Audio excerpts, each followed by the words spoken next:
Hello friend, সবাই কেমন আছেন? আশা করি সবাই ভালো আছেন। তো বন্ধুরা, আপনারা দেখছেন বাংলা টেক মাস্টার, আমি রয়েছি অনন্ত। তো বন্ধুরা, আজকে যে ভিডিওটি হতে চলেছে সেটি হলো ইউটিউবের একটি আপডেট বেরিয়ে এসেছে ইতিমধ্যে। তো আপডেটটি হলো ইউটিউবের বেল আইকন।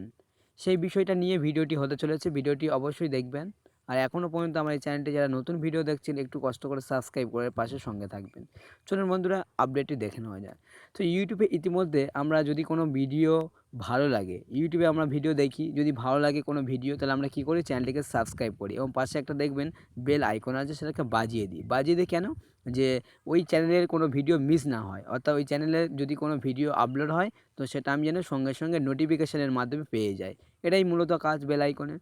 তো ইতিমধ্যে যে আপডেটটি বেরিয়ে এসেছে সেটা একটু দেখিয়ে দিই বন্ধুরা। তো আমি ইউটিউবে চলে গেলাম। ইউটিউবে চলে যাওয়ার পর দেখতে পাবেন বন্ধুরা, এই যে সাবস্ক্রাইব অপশন আছে, তার পাশে দেখবেন একটা বেল আইকন আছে, ওটাতে যেই ক্লিক করে দেবেন দেখবেন তিনটে অপশান আসবে। একটা হলো অল, একটা হলো পার্সোনালাইজেস, আর একটা হলো নান।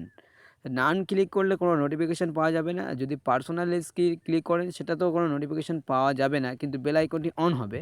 আর যদি অলটাতে ক্লিক করি তাহলে কী হবে, সমস্ত ভিডিওর নোটিফিকেশানটা পেয়ে যাব। তো আমি বলবো বন্ধুরা, আপনারা সবসময় যে কোনো চ্যানেলকে সাবস্ক্রাইব করে এই নোটিফিকেশান অন করবে যখন, তখন অলটাতে সিলেক্ট করে দেবেন। অলটাতে সিলেক্ট করে দিলে কী হবে, সবার আগে সবার প্রথমে ভিডিও নোটিফিকেশানগুলো পেয়ে যাবেন। তো এই একটা ছোট্ট আপডেট ছিল বেল আইকনের ওপর দিয়ে। যদি আরও নতুন কোনো আপডেট চলে আসে তো জানিয়ে দেবো অবশ্যই। তো চ্যানেলটিতে মূলত আমার টেকনিক্যাল ভিডিও রিলেটেড নিয়ে আমি আলোচনা করে থাকি। অবশ্যই চ্যানেলটিকে সাবস্ক্রাইব করে সঙ্গে থাকবেন। তো বন্ধুরা, ধন্যবাদ ভিডিওটি দেখার জন্য।